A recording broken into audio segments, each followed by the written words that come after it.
10 signes qui montrent que la magie est en toi. Il y a une première vidéo contenant les 5 premiers signes que tu peux visionner ici donc. Et dans ces deux vidéos, je te propose de vérifier si en toi subsistent des traces, des vestiges de la magie de la vie. Alors rassure-toi, de toute façon, il est possible d'en devenir l'archéologue. Voilà. Faisons un point donc avant de dévoiler ces 5 derniers signes. Pourquoi crois-tu que l'on raconte des contes aux enfants? Ce rituel de contage est un geste dont la vraie pertinence est souvent oubliée ou minimisée. Mais à la base, cette transmission orale avait valeur de moyen de survie dans un monde plein d'obstacles. La narration, en effet, est un moyen archaïque de survie. Je l'ai expliqué dans d'autres vidéos. Nous sommes une espèce fabulatrice. Dans des temps lointains, où les supports informatiques au sens large, bien sûr, étaient inexistants, ou rares, et même interdits d'ailleurs, eh bien, il restait la mémoire humaine, la transmission orale de génération en génération. Retiens bien ceci, car conscients ou pas, les contes et leurs messages symboliques sont toujours dans notre mémoire. C'est un héritage culturel de premier choix. Les contes entretenaient dans la conscience l'existence de forces universelles, archaïques, qui nous habitent tous et toutes, et qui nous relient au cosmos et à tous les vivants. Leur sagesse est éternelle et tu peux épuiser pour déjouer des sortilèges, des narratifs anxiogènes, par exemple, comme nous en entendons maintenant, pour nous aliéner un peu plus. Alors attention, nous sommes en train de perdre un trésor intime, un trésor merveilleux, en déléguant notre intelligence et notre mémoire à des machines. Je parle de la mémoire ontologique, bien sûr, la mémoire de l'être. La simplicité des contes, elle témoigne de leur humble origine, en quelque sorte, et leur ont permis de ne pas être récupérés par les dogmes et par des prélats ambitieux et corrompus, comme ce fut le cas dans les religions d'État. Voilà. L'esprit des contes, c'est celui du peuple, c'est celui de la sagesse du peuple. On parle de bon sens aujourd'hui. Le conte redonne le pouvoir et la liberté au peuple, aux simples, aux indigents.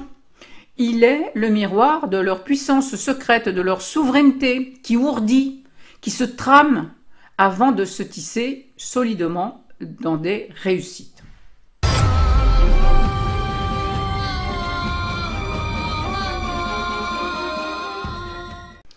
Je suis Élisandre du blog Le Royaume Amoureux et j'accompagne à retrouver tes pouvoirs magiques légitimes qui t'ont été dérobés au fil de ton éducation. Alors, voici les 5 derniers signes donc qui montrent que la magie est en toi. 6e signe, au sujet des synchronicités. Eh bien, tu repères régulièrement des coïncidences dans ta vie et généralement, on attend qu'un effet vienne d'une cause. C'est ainsi que ça se passe au niveau superficiel du monde, dans le monde ordinaire, voilà. Mais même si tu ne sais pas toujours quoi en faire ou comment les provoquer, ces coïncidences, eh bien, tu sais que surviennent des alignements étonnants de facteurs sans rapport de causalité entre eux et qui sont significatifs pour toi. Eh bien, voilà, ce sont des synchronicités. Cela se passe dans un autre niveau de réalité, en fait, sous-jacent au monde ordinaire. On va dire dans le niveau infra-atomique, que tout se rejoint et s'informe. Alors, premièrement, il faut être très déterminé pour vouloir fonctionner dans ce mode unitaire de synchronicité. Et deuxièmement, il faut avoir une nécessité, un projet, une intention forte. Et c'est bien à cela que j'accompagne. Tu as des liens dans la description sous la vidéo pour ce faire. 7e, donc, tu aimes te dépasser. Parce que tu trouves que ce qui est excitant dans la vie, eh bien, c'est d'avancer vers l'inconnu.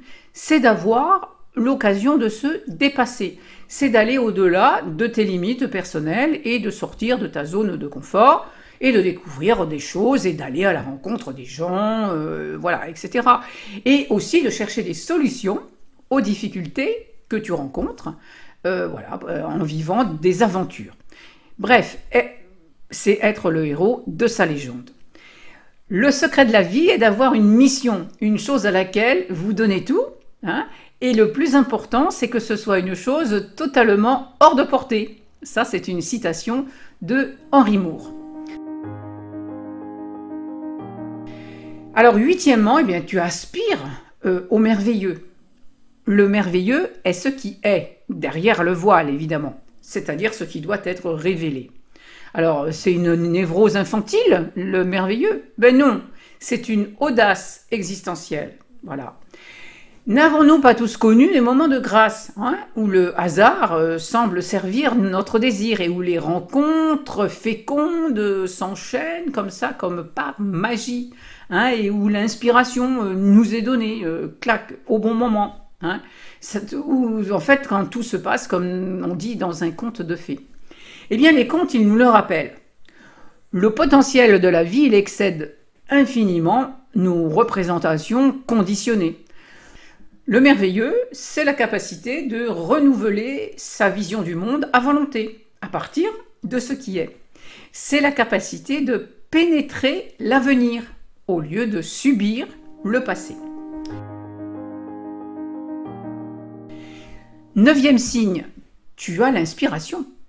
Tu as remarqué que parfois des idées t'arrivaient comme ça d'un seul coup, comme par magie, sans réflexion, sans analyse, sans émotion particulière. Eh bien, ce sont des eureka, ce sont des insights, hein, ou des inspirations donc.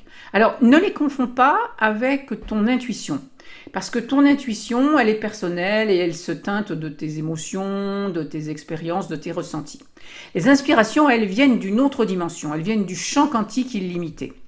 Parce que la réalité sur Terre, eh bien, elle a besoin d'informations extérieures à notre espace-temps, sinon tout se sclérose. C'est le drame que nous vivons aujourd'hui d'être de plus en plus coupés du cosmos et donc de l'unité du vivant. Cosmos, hein, ça signifie ordre naturel et Dieu, au sein des religions, tenait cette place donc d'un ordre naturel. Évidemment, il y avait des récupérations dogmatiques et gothiques, mais l'idée y était quand même avec Dieu. Hein. L'humanité est devenue hors sol et hors ciel, hein, comme un électron libre, voilà, dans une course folle, mais tu peux, toi, conserver la sagesse, bien sûr, la sagesse qui est l'intelligence suprême. Dixième signe, eh bien, tu sais que l'idéal est la clé de la magie. L'idéal est tel un flambeau, hein, voilà. Pour tout héros, il lui permet de garder la lumière et la chaleur du cœur. Ben, la lumière, c'est la conscience claire du but à atteindre, du souhait en fait, et la chaleur, c'est l'amour du but qui favorise alors les dépassements de soi. L'idéal, c'est une clé, parce que c'est la raison de tous les efforts du héros, hein. Il n'existe aucun vrai héros qui ne porte pas en son cœur une flamme vive, comme un idéal donc, qui le dépasse. Parce que l'idéal le guide et il l'amène vers sa révélation. Il lui apporte force, élan, détermination, inspiration, identité, concentration, transformation, joie, enfin, etc. Voilà, et il l'aide à dévoiler des potentiels insoupçonnés. L'idéal, c'est l'étoile éternelle et flamboyante dans le ciel intérieur du héros. Sans idéal, point de héros et point de magie. C'est avec l'idéal que je voulais finir ces signes. Le conte, qui représente les pouvoirs magiques de tout un chacun, il a été ridiculisé, hein, au sens littéral de rendu insignifiant. Eh bien, il doit retrouver ses lettres de noblesse, tandis que l'homme retrouverait, lui, son être de noblesse. Au contraire, le conte est signifiant. C'est un schéma de sens. Quand on sait en décoder les arcanes, bien sûr, et en utiliser les clés pour révéler la puissance de l'être. Voilà. Tu pourrais devenir un vrai magicien ou une vraie magicienne de la vie si tu connaissais les étapes stratégiques pour délivrer ton royaume des sorcières et des ogres qui le menacent. Tu trouveras cette stratégie dans cette vidéo. Alors, tu peux retrouver ce qui t'a été volé, donc tes pouvoirs magiques. Consulte la description aussi ci-dessous et tu y trouves les moyens de régénérer tes pouvoirs magiques. et de les appliquer, bien entendu. Alors, à bientôt dans la stratégie.